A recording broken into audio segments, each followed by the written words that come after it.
my audience a question. When you meet somebody, what's something you notice about them? Their personality? Their mannerisms? Some people, myself included, tend to notice what somebody wears when I first meet them. Some people like to wear a nice shirt when they meet somebody, but sometimes it ends up looking really wrinkled. And that's what I'm here for today. Today, I'm going to explain to you all how to properly iron a shirt. And you may wonder, why does ironing a shirt even matter? Well, besides the situation that I just described previously, having a nice ironed shirt completes a suit. And in some events, such as a wedding, it is not only respectful to have a nice suit on, but it also shows that you care about the event. Take it from me. There have been different events in my life that having a nice shirt made an impact on what happened.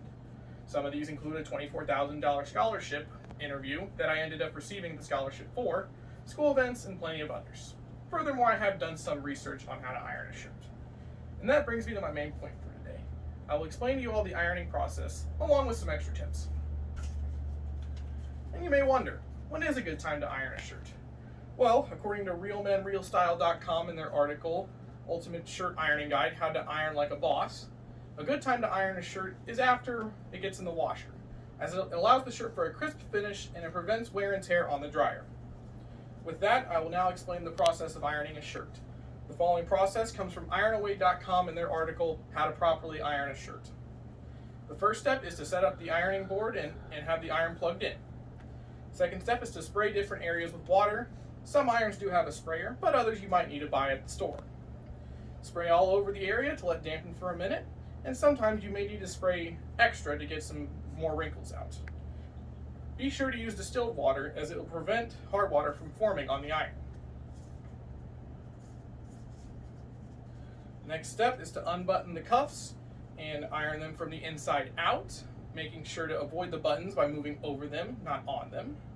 And make sure to iron the sleeves from bottom to top. Next up, pop that collar open and iron from tip to tip. Be sure to flip and repeat on the other side of the iron. Next step, iron the front of the shirt from the bottom up. Have the buttons on the ironing board, and once again, be sure to avoid them. And repeat on the side with the no buttons, and making sure that the buttonholes on the shirt are flat. Lastly, double check for wrinkles in the back, and that's it. That's all there is to it.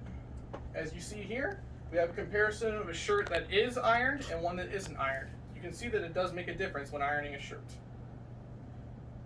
With the explanation of an ironing process, hopefully you learned a bit more about how to iron a shirt. One day, as you see that crisp, wrinkle-free shirt in the mirror, you remember what I explained to you today.